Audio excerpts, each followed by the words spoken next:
S.B.. ग्रुपचे संस्थापक आदरणीय स्वर्गीय शरददादा नाईक यांचे आज 5वा स्मृतिदिन आणि या त्यांच्या जयंतीनिमित्त आज नवी मुंबईमधील संपूर्ण रिक्षाचालक आज त्यांच्या जयंतीच्या निमित्तानं आज या ठिकाणी एस.बी. ग्रुपच्या वतीनं सन्माननीय मार्गदर्शक भरतजी नाईक साहेब आणि एस.बी. ग्रुपचे अध्यक्ष श्री देवेंद्रजी नाईक यांच्या मार्गदर्शनाखाली आज या ठिकाणी भव्य रक्तदान शिबिर आयोजित केलेलं आहे।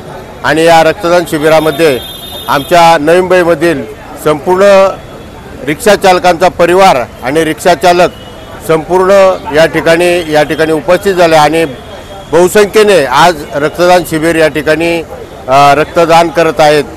मी स्वर्गीय शरदजी नाईक दादा यांच्या पुण्य या स्मृतीस अभिवादन करतो आणि संपूर्ण रिक्षा संघटना नवी मुंबईतील संपूर्ण रिक्षाचालक संघटनांच्या वतीनं त्यांना भावपूर्ण श्रद्धांजली वाहतो।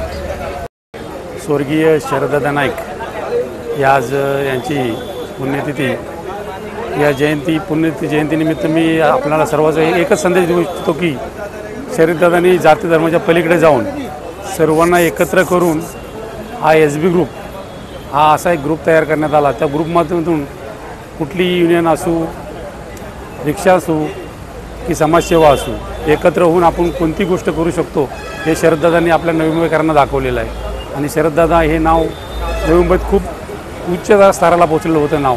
पण दादांना म्हणतात ना, जो आवडे देवाला तोच आवडे देवा, जो आवडे देवाला देव आवडे त्याला, असे शरददादा आपल्यातून निघून गेले।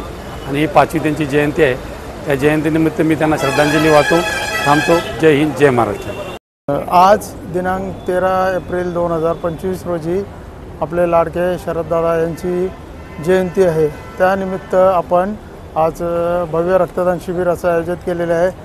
तर त्या रक्तदान शिबिराला उत्स्फूर्त प्रतिसाद लाभत आहे आणि जेवढं रक्त आपण संकलन करू तेवढे आपण दादांना मोठ्या प्रमाणात श्रद्धांजली अर्पण करू शकतो। तरी माझी सर्वांना विनंती आहे की सर्वांनी जास्तीत जास्त रक्तदान करून दादांना श्रद्धांजली व्हावी। नमस्कार। आज 13 एप्रिल 2025 रोजी दादांची जयंती साजरी करत आहोत।